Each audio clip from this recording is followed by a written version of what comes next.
வெண்முரசு. நீர்க்கோலம் 48. வாசிப்பது சந்தீப். 47. நிலவிழுகை. காட்டு முகப்பில் நின்ற வண்டியில் இருந்து பொதிகளை இறக்கிக் கொண்டிருக்கும்போது தொலைவில் கொம்பொலி எழுவதை முக்தன் கேட்டான். இரு பெரிய பித்தளை அண்டாக்களை ஒன்றுக்குள் ஒன்றெனப் போட்டு தோளிலேற்றிக் கொண்டு சென்று அடுமனைக்கென அமைக்கப்பட்டிருந்த கொட்டகைக்குள் வைத்துவிட்டு திரும்பி வந்து கொண்டிருந்த வலவன் நின்று இரு கைகளையும் இடையில் வைத்தபடி அத்திசையை நோக்கினான்.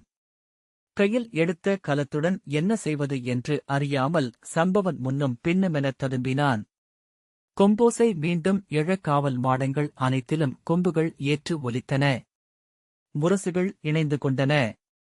மாபெரு யானைத்திரள் ஒன்று மிரண்டு ஓடிவந்து அப்பகுதியைச் சூழ்ந்து கொண்டது போலிருந்தது. 4 முழுத்த ஆண் புறவிகள் முழு விரைவில் குளம்படி தாளத்துடன் வந்து முற்றத்தை அடைந்து அரைவட்டமாக சுழன்று நிற்க அங்கே நின்றிருந்த பிற புறவிகள் அனைத்தும் குளம்புகள் மாற்றி வைத்து நின்று கழுத்தை திருப்பி விழியுருட்டி நோக்கின. ஓரிரு பெண்புறவிகள் கனைத்தன. முதற்புறவி மேல் இருந்த தோற்கவச வீரன் தன் கையிலிருந்த நீண்ட வேலால் அங்கு நின்றிருந்த அடுமனையாளன் ஒருவனை தோளில் குத்தி வண்டிகளனைத்தும் விலக வேண்டும். இக்கணமே எந்த வண்டியும் இங்கு நிற்கக்கூடாது, எந்தப் பொருளும் இந்த முற்றத்தில் இருக்கக்கூடாது, விலகுக, விரைவில் என்றான். அவன் கைகூப்பி வாய்திறந்து நின்று நடுங்கினான். வலவன் அங்கிருந்து ஓடிவந்து வண்டிகள் அனைத்திலும் பொருட்கள் இருக்கின்றன வீரரே. அவற்றை இறக்கி வைக்காமல் வண்டிகளை அப்பால் கொண்டு செல்ல இயலாது என்றான். இயலாதா? யாரிடம் சொல்கிறாய்? எழிமகனே, எடுட்டா வண்டியை என்றான் அவ்வீரன். வண்டிக்காளைகளை அவிழ்த்துவிட்டோம். மீண்டும் அவற்றைக் கொண்டு வந்து கட்டி வண்டிகளை அகற்றப் பொழுதில்லை என்றான் வலவன். பேச்செடுக்கிறாயா? அடுமழையா, எடுட்டா வண்டியை. இக்கணம் வண்டிகள் இங்கிருந்து அகலவில்லை என்றால் உங்கள் தலைகள் உருளும் என்றான் வீரன். இன்னொருவன் சவுக்கைச் சுழற்றி வீசி படீர் என ஓசை எழுப்பினான். நான் வேண்டுமென்றால் வண்டியை சற்று நகர்த்தி ஓரமாக வைக்கிறேன், வேறு வழியில்லை என்றான் வலவன். பேசாதே, எடு வண்டியை என்றான் ஒரு வீரன். இன்னொருவன் அனைவரும் சேர்ந்து இழுங்கள் வண்டியை என்று கூவினான். வேண்டியதில்லை என்றபின் வலவன் குனிந்து வண்டியின் நுகத்தை இரு கைகளாலும் தூக்கி ஒரே உந்தலில் சகடத்தை அசையச் செய்து இழுத்துச் சென்று ஓரமாக நிறுத்தினான். அவன் தசைகள் புடைத்து இறுகி எழுந்தது பாய்மரம் காற்று கொள்வதைப் போல தோன்றியது. தரையில் இறக்கிப் போடப்பட்டிருந்த கலங்களையும் உருளிகளையும் சிறு விளையாட்டுப் பொருட்களை என ஒற்றைக்கையால் எடுத்து அடுக்கி வைத்தான். புறவிக்காவலர்களும் அடுமனையாளர்களும் ஏவலர்களும் திகைப்புடன் அவனைப் பார்த்து நின்றனர். காவலர் தலைவன் குரல் மீள சற்று பொழுதாகியது. ஒருவன் இவன் யார் என மூச்சுக்குள் சொன்னான். காவலர் தலைவன் கை சுட்டி வலவனை அருகே அழைத்து, வா இங்கு. நீ யார்? சூதனா என்றான். இல்லை, நான் க்ஷத்திரியன். ஆனால் அடுமனை தொழில் செய்கிறேன் என்றான் வலவன். க்ஷத்திரியன் ஏன் அடுமனை தொழில் செய்ய வேண்டும்? வலவன், நான் குலவிலக்கு செய்யப்பட்டேன் என்றான். காவலன் அவன் கைகளைப் பார்த்து, நீ கதாயுதம் பயின்றிருக்கிறாய் என்றான். ஆனால் போர்த் தொழிலில் இறங்குவதில்லை என்று என் குடித்தெய்வத்திடம் ஆணையிட்டிருக்கிறேன் என்றான். ஏன் என்றான் அவன். உணவு சமைத்து என் கைகளால் ஒவ்வொருவருக்கும் உயிரூட்டிக் கொண்டிருக்கிறேன். ஆகவே எவரையும் கொல்ல என்னால் இயலாது. வீரன் நகைத்து, இந்த ஈட்டியால் நான் இப்போது உன்னைக் கொன்றால் நீ என்ன செய்வாய் என்றான். பீமன், ஒவ்வொரு நாளும் பல ஆடுகளையும் பன்றிகளையும் உணவுக்காக கொல்கிறேன் என்றான். அவன் சொல்வதை காவலர் தலைவன் புரிந்து கொள்ளவில்லை. பின்னால் நின்ற துணைவன் சிரித்தபோதுதான் அதன் பொருள் புரிந்தது. விரிகொண்டு இரும்பாலான வேலைச் சுழற்றி வலவனை அடித்தான். மிக எளிதாக இலக்கையால் அதைப் பற்றி சற்று திருப்பி காவலர் தலைவனை நிலையழியச் செய்து நாணல் ஒன்றை கொய்வது போல அவன் கையிலிருந்து அதைப் பிடுங்கி ஒற்றைக்கையால் நிலத்தில் ஊன்றிக் கொடியை என வளைத்து அப்பால் தூக்கிப் போட்டான். உலோக ஓசையுடன் சென்று விழுந்தது வேல்தண்டு. விலங்கெனக் கூச்சலெழுப்பியபடி காவலர் தலைவன் வாளை உருவினான். அவனை திரும்பிக் கூட நோக்காமல், செல்லுங்கள் வீரரே, ஓர் அடி தாங்குமளவுக்கு கூட உங்கள் உடம்போ புரவியோ இல்லை என்று வலவன் சொன்னான். குதிரையிலிருந்த அனைவருமே மெல்லிய விதிர்ப்பு கொள்வதை சம்பவன் பார்த்தான். என்றான் வலவன். அவன் தோள்தசை விழித்தெழும் மலைப்பாம்பு போல மெல்ல அசைந்தது. அவர்கள் ஒருவரை ஒருவர் பார்த்துவிட்டு புரவிகளைத் தட்டி விலகிச் சென்றனர். இரண்டாவது காவலர் அணி விலகுங்கள், விலகுங்கள், இளவரசர் வருகிறார் என்று கூவியபடி வந்தது. அவர்கள் புரவிகளை வலையென விரித்து அக்காவல் முற்றத்தின் விளிம்புகளென்றாகி வேலுடன் வேல் தொட்டு வேலி அமைத்தனர். அடுமனையாளர்களும் காவலர்களும் வணங்கி உடல் வளைத்து நிற்க அடுத்த குழு பெருகிப் பெய்யும் குளம்போசையுடன் வந்து நின்றது. என்ன செய்கிறீர்கள் இங்கே? இளவரசர் வந்து கொண்டிருக்கிறார் என்றான் அதன் தலைவன். மச்சநாட்டின் துள்ளும்பேன் பொறிக்கப்பட்ட கொடியுடன் கரிய புரவியொன்று வந்தது. கொடியை ஏந்தியிருந்த புரவி வீரனுக்குப் பின்னால் வந்தவன் உருவிய வாளுடன் விலகுங்கள், விலகுங்கள் என்று கூவிக்கொண்டிருந்தான். கொடிப்புரவி வந்து முற்றத்தின் நடுவே நிற்க அதைத் தொடர்ந்து வந்த புரவிகளில் கொம்புகளும் முரசுகளும் ஏந்தியவர்கள் வந்தனர். கொம்போதி முற்றத்திற்கு வந்து மும்முறை முழங்க காவல் மாடங்கள் அனைத்திலிருந்தும் மறுபிளிரல் எழுந்தது. யாருடைய பல்லக்கு அது? இங்கே பல்லக்கை நிறுத்தியது யார் என்று காவலர் தலைவன் கூவினான். யாருடைய புரவி அது என்று பல குரல்கள் எழுந்தன. அது இளவரசர் உத்தரர் ஏறி வந்த புரவி என்றான் அங்கிருந்த கானக காவலர் தலைவன். உத்தரர் அந்த புரவியில் ஏறி வந்தாரா என்றான் காவலர் தலைவன். ஆம், அதில்தான் வந்தார் என்றான் கானக காவலர் தலைவன். அதை நோக்கிய பின் அந்த புரவியிலா என்று அவன் மீண்டும் கேட்டான். ஆம் என்ற பின் அப்புரவியை பழக்கும் ஒருவன் வந்திருக்கிறான். கிரந்திகன் என்னும் சூதன்.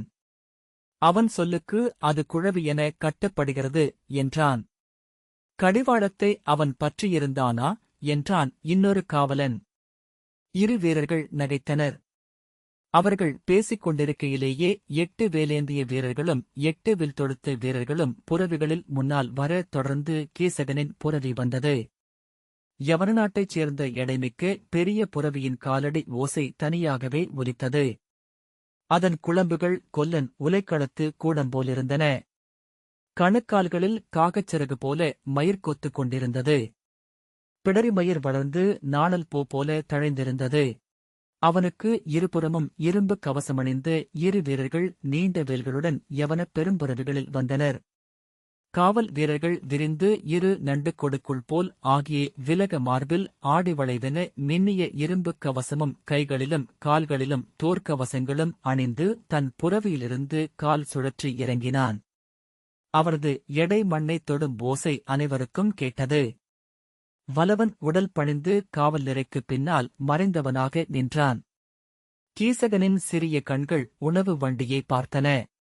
இதை அப்பால் கொண்டு சென்று நிறுத்த முடியாதா உங்களால் என்றான். காவலர் தலைவன் இங்கு முற்றம் இவ்வளவுதான் படைத்தலைவரே என்றான். கீசகன் விழிகள் உலவிச் சென்று வலவனை பார்த்தன. காவலர் தலைவன் அதை உணர்ந்து அவன் க்ஷத்திரியன். ஆனால் அடுமனை தொழில் செய்கிறான் என்றான். ஆம், நான் அவனை அறிவேன் என்றான் கீசகன். தனியொருவனாக இந்த வண்டியை இவனை அப்பால் நகர்த்தி வைத்தான் என்றான் காவலர் தலைவன். கீசகன் திகைப்புடன் இடையில் கை வைத்து வலவனை சற்று நேரம் நோக்கி நின்றான். பின்னர் மெல்ல புன்னகைத்து இந்த வண்டியையா என்றான். ஆம் இளவரசே. கீசகன் மீண்டும் வலவனை நோக்கிவிட்டு ஒன்றும் சொல்லாமல் உள்ளே சென்றான். முதிய காவலர் தலைவர் புஷ்பர் கையசைத்து உரத்த குரலில் மூடா, என்ன அங்கே செய்கிறாய்? என்னடா செய்கிறாய்? அறிவிலியே என்றார். முக்தன் அவரை நோக்கி ஓடி வணங்குகிறேன் தலைவரே என்றான். செவிட்டில் அறைவேன். கீழ்ப்பிறப்பே. என்ன செய்கிறாய் நீ? நீ நின்று காற்று நுகர்வதற்கா இங்கே அணிக்காடு அமைந்துள்ளது என்று அவர் மூச்சிரைத்தார். அரசருக்குரிய குடிலில் தூபக்கலங்களில் ஒன்று குறைகிறது. ஓடிச் சென்று பொருள்நாயகத்திடம் கேட்டு அதை உடனே கொண்டு வைக்கச் செய். முக்தன் நான் உடனே என்று தொடங்க பேசாதே. பேசினால் உன் நாவை அறிவேன் என்றார் அவர். அவன் தலைவணங்கி மூச்சிரைக்க ஓடினான்.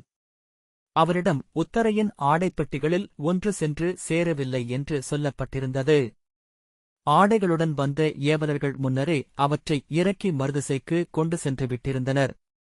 ஒவ்வொருவருக்கும் காட்டில் ஒவ்வொரு மூலையில் குடில்கள் அமைக்கப்பட்டிருந்தன. அரசுக்கு தென்மேற்கு, உத்தரைக்கு தென்கிழக்கு, வடமேற்கு உத்தரனுக்கு, வடகிழக்கு அரசருக்கு, மையப்பகுதி முழுக்க கீசகனுக்கு. அடுமறையாளர்கள் காட்டின் நுழைவாயிலில் தெற்கேயும் ஏவலர்கள் மேற்கேயும் கொட்டகை அமைத்திருந்தனர். காட்டு முகப்பில் இருந்த பெருமுற்றம் வண்டிகளாலும் காவலர்களாலும் நிறைந்து அலைநிறைச்சுனை என வண்ணம் சுழித்தது. எதிரே ஓடிவந்த இளைஞனை எங்கோ கண்டிருந்தான். நில் என்றான். அவன் நின்றதும்தான் பெயர் நினைவுக்கு வந்தது. நீ கஜன் அல்லவா என்றான். ஆம் மூத்தவரே என்ற கஜன் அதன் பின்னர்தான் முக்தனை அடையாளம் கண்டுகொண்டு தாங்களா என்றான். கஜன் வண்ணத் தலைப்பாகையும் மேலாடையும் அணிந்திருந்தான். பொறுத்தருள்க்கு மூத்தவரே, இருளில் அடையாளம் தெரியவில்லை. முக்தன் எங்கிருந்து பெற்றாய் இந்த தலைப்பாகையையும் அணியையும் என்றான். இங்கே அத்தனை அரச காவலரும் வண்ணத் தலைப்பாகை அணிந்திருக்கிறார்கள். ஆகவே தலைப்பாகை இல்லாமல் உள்ளே வர முடியாதென்று தோன்றியது. உத்தரரின் சால்வை ஒன்றை வண்டியில் இருந்து எடுத்து தலைப்பாகையாக ஆக்கிக் கொண்டேன். இன்னொன்றை மேலாடையாக. நன்றாக உள்ளதா? இதன் பொருட்டு நீ கொலைக்களம் போவாய் என்றான் முக்தன். அவர் இதை அளித்தாரே என்றான் கஜன். அப்படி சொன்னால் பிறர் மறுக்க முடியாது. அவர் எதையுமே மறுக்க முடியாது. முக்தன் சிரித்து, நான் உடனே அரசரின் ஏவலரை நோக்கி செல்ல வேண்டும். நீ இளவரசி உத்தரையின் ஆடைப்பெட்டிகளை வைத்திருக்கும் ஏவலரைக் கண்டு பெட்டிகள் அனைத்தும் சென்று சேரவில்லை என்று சொல். மேலாடைப் பெட்டி ஒன்று குறைகிறது என்றான். உடனே செல். வழியில் ஏதும் வேடிக்கை பார்க்காதே. கஜன், வேலை இல்லாமலேயே காட்டுக்குள் ஓடிக்கொண்டிருக்கிறேன். வேலை இருந்தால் ஓடமாட்டேனா என்றான். அவனுக்கு மறுமொழி சொல்லாமல் முக்தன் ஓடி வெளியே சென்றான். அரசரின் பெரிய வெள்ளிப் பல்லக்கு வந்து நின்றிருந்தது. அதன் போகிகள் 11 அப்பால் கரிய தசைத்திரள்கள் ததும்ப ஒருவருக்கொருவர் மெல்லிய குரலில் பேசியபடி நின்றிருந்தார்கள். அரசரை அவன் விழிகள் தேடி ஆலமரத்தடியில் கண்டுகொண்டன. அவர் பலகை ஒன்றில் விரிக்கப்பட்ட மரவொரியில் மல்லாந்து படுத்து துயில் கொண்டிருந்தார். அருகே ஆற்றை நோக்கியபடி ஒரு வேர்ப்புடைப்பில் குங்கன் அமர்ந்திருந்தான். அவன் தாடியில் அந்தியின் செவ்வொளி சுடர்வதை முக்தன் கண்டான். சற்று நேரம் நோக்கு நிலைக்க உளமழிந்து நின்றான். ஏதோ அருகே விழும் ஒலி கேட்டு திடுக்கிட்டு திரும்பினான். வண்டியில் இருந்து ஒரு பொதி கீழே விழுந்தது. அப்பால் சென்று நில்.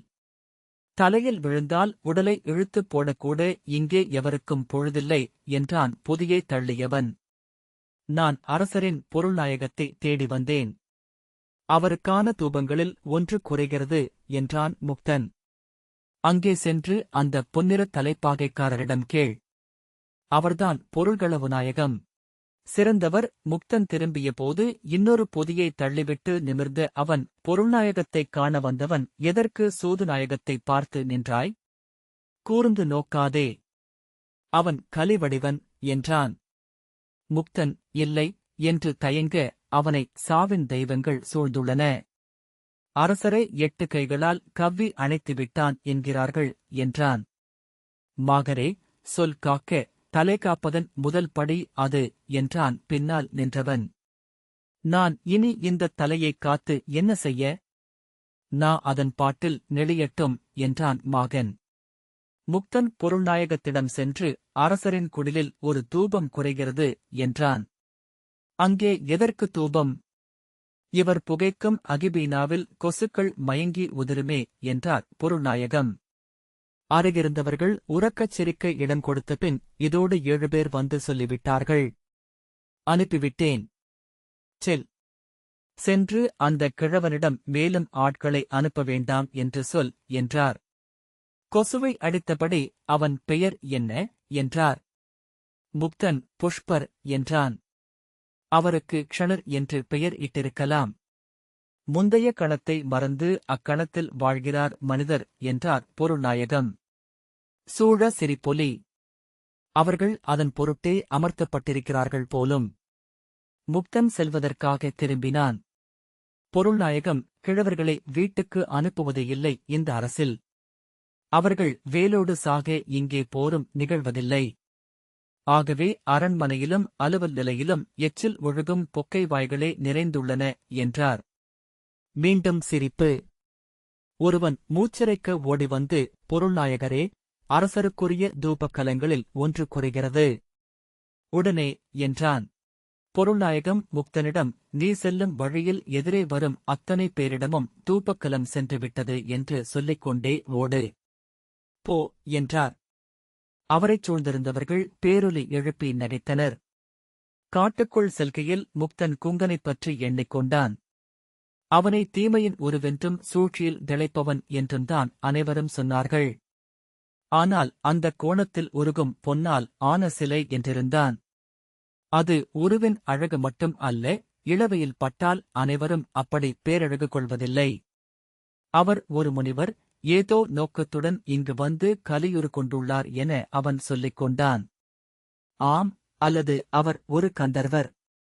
அவனுக்கு ஏனோ கிரந்திகன் நினைவு வந்தது. அவனும் சூதனைப் போல் மாற்றொரு கொண்டு வந்தவனாகவே தோன்றினான்.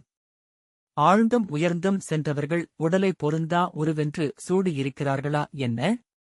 அவன் ஒரு பெண் துள்ளித் துள்ளி ஓடுவதைக் கண்டான். ஏனில், யார் நீ என்றான். அவள் நின்று மிடுக்குடன் திரும்பி, நீ யார் என்றாள். உனக்கு சொல்முறைமை தெரியாதா என்றான்.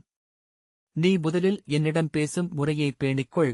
அவள் அரசகுடிப் பெண்ணோ என்று தயங்கினான். ஆனால் அல்ல என்றே உறுதியாகத் தோன்றியது. முதல் தோற்றங்கள் பெரும்பாலும் பிழையாவதில்லை. சேடியருக்கு மட்டுமே அமையும் தோள்கள் இவை. கன்னங்களில் உயர்குடியினருக்குரிய பளபளப்பு இல்லை.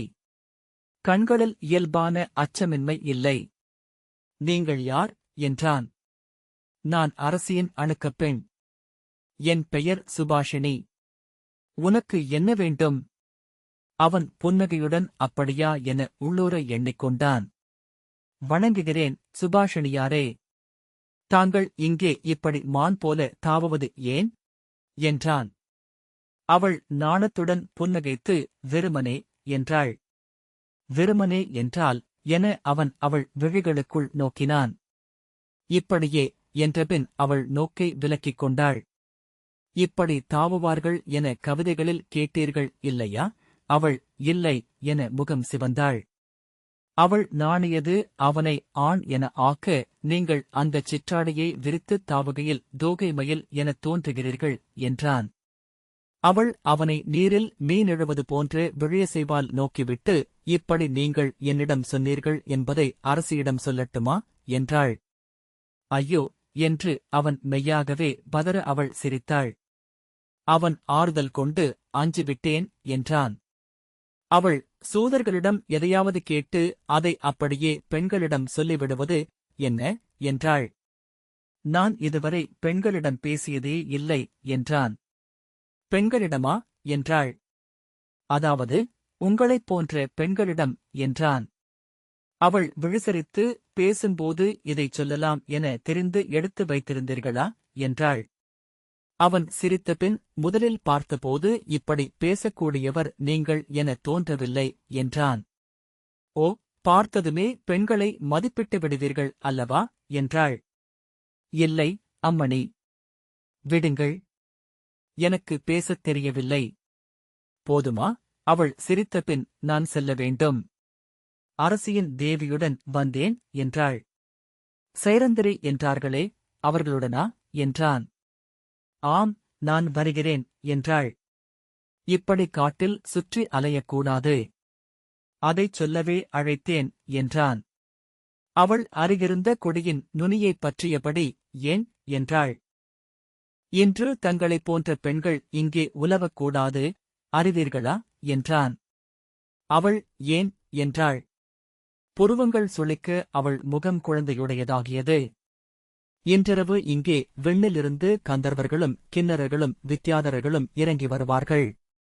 அரசகுடியினர் அவர்களுடன்தான் காணாடுவார்கள். அவள் அவனை பொருள் விளங்கா விழிகளுடன் நோக்கி, மெய்யாகவா என்றாள்.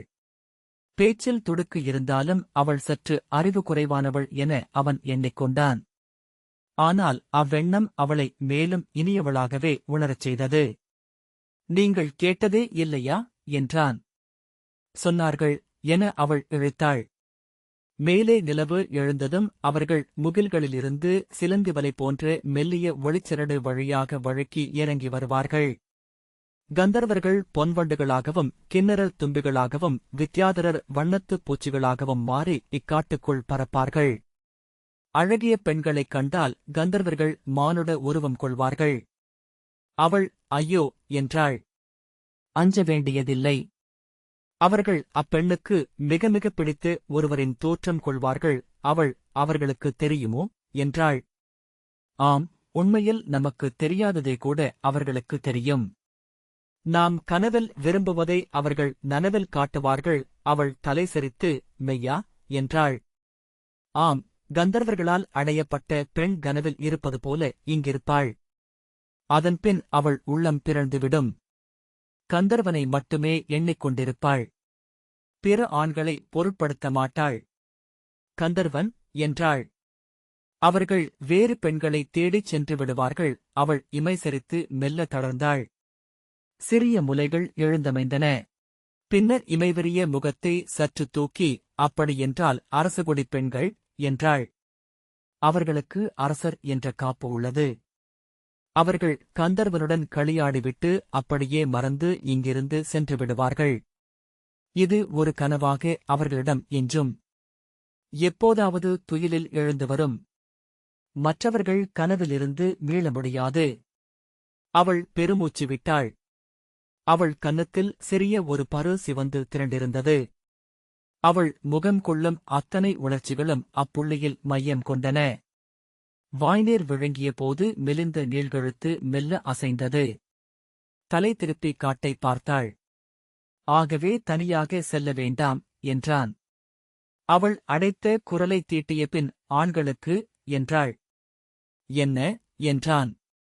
ஆண்களுக்கு கந்தர்வ கன்னிகள் வருவார்களா? அவன் ஆம் என்றான். அப்படியென்றால் நீங்கள் என்றாள். என்ன என்றான்.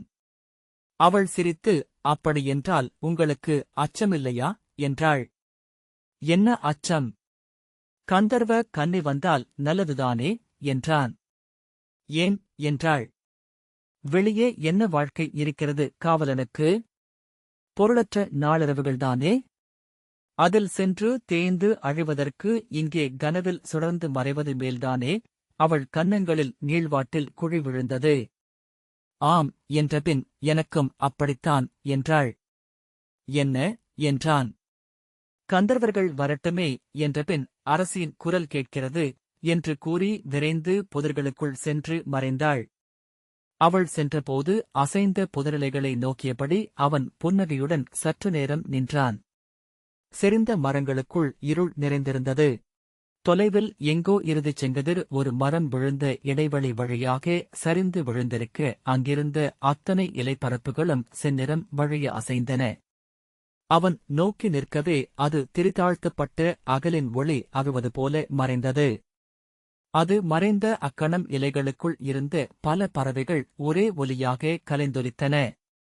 குரங்கு ஒன்று கிளை வழியாக தாவி மேலே செல்ல மான் கூட்டம் ஒன்று செவியடித்து கனைப்பொலி எழுப்பியது. அவையனைத்தும் அந்தப் பொன்னொளியில் மயங்கி நின்றிருந்தன என்று தோன்றியது. அவன் அந்நாளின் கதிரமைவை காண விரும்பினான். அருகே நின்றிருந்த நெடிய மரத்தில் அடிமரம் பற்றி தொற்றி மேலேறிச் சென்றான். முதல் இலைத்தழைப்புத் தொகையைக் கடந்ததும் தன்னைச் சூழ்ந்து விழையறிந்ததோ உளமுணர்ந்ததோ என மயங்கச் செய்யும் ஒரு மென்மிளிர்வு பரவியிருப்பதைக் கண்டான். இலைகள் ஒன்றுடனொன்று இணைந்து ஒற்றைப் பரப்பென தெரிய சிலந்த இழைகள் மட்டும் செந்நிறக் கம்பி போல ஒளிவிட்டன. அடுத்த இலைப்பரப்பை அடைந்ததும் தொலைவுத் தீயின் எதிரொலிப்பு என இலைநுனிகள் கூர்கொண்டிருப்பதை, மரவளைவுகள் சிவந்திருப்பதைக் கண்டான். மேலும் கடந்து நுனிக்கிளையை அடைந்தபோது கண்கள் கூச வானம் வந்து நிறைந்தது. கிளைக்கவர் மேல் காலிட்டு அமர்ந்தபடி கண்ணீர் வழிந்த கண்களை கைகளால் மூடிக்கொண்டான். மெல்ல திறந்தபோது மேற்குப்புறம் சிவந்து எரிய கிழக்கில் கருகியணைந்த முகில் குவைகள் பரந்த வானம் தலைக்குமேல் வளைந்து நின்றிருக்கக் கண்டான்.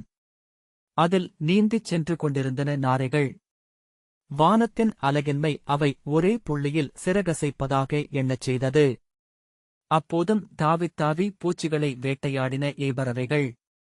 காட்டுக்கு அப்பால் தொலைவில் எழும் இடியோசை என முரசுகள் முழங்கின. அறியா பறவைகள் போல கொம்புகள் அழைத்தன. தொலைவில் மேலே வளைவில் சூரிய வட்டத்தின் மேல் விளிம்பு தெரிந்தது. அனலும் கரிக்குவை நடுவே தழல் என. திரும்பி நிலவை பார்த்தான். ஒளியற்ற முழுவட்டம் வானில் மிகவும் மேலேறியிருந்தது. அதைச் சூழ்ந்திருந்த முகில்கள் இருண்டிருந்தமையால்தான் வானில் அதை காணவே முடிந்தது. அதைச் சூழ்ந்திருந்த முகில்கள் அதை அறியவே இல்லை என எண்ணிக்கொண்டான். நிலவுக்குள் தெரிந்த கருநிழல் அதன் விளைவுகள் வழியாகத் தெரியும் அப்பால் இருக்கும் வானமெனத் தோன்றியது. நிலவை மறித்தபடி வெளவால் கூட்டம் ஒன்று சுழன்று பறந்து கொண்டிருந்தது. ஒவ்வொன்றும் மெல்ல அடங்கி அமைதி நோக்கிச் செல்வதாக தோன்றியது. ஆனால் கூர்ந்தபோது ஓசைகள் பெருகிக் கொண்டே இருப்பதாகவும் பட்டது. அவன் பெருமூச்சு விட்டுக் கொண்டான். ஏன் இந்த மரத்தின் மேல் ஏறினேன்? இந்தக் காடு நான் நோக்கிச் சலித்த ஒன்று. ஒருமுறை கூட காவல் மாடத்தின் மேல் நின்று நிலவை முழுமையாக நோக்கியதில்லை. அந்து எழுகையில் படையெடுக்கும் கொசுத்திரளைப் பற்றிய எச்சரிக்கையே எப்போதும் எண்ணத்திலிருக்கும். காவல் மாடத்தில் அந்திக்கு முன்னரே வேப்பிலையிட்ட தூபச்சட்டி புகையத் தொடங்கிவிட வேண்டும். கொசுக்கள் வந்துவிட்டால் புகை காற்றில் விலகும்போதே வந்து படர்ந்துவிடும். இன்று எனக்கு ஏதோ ஆகிவிட்டது.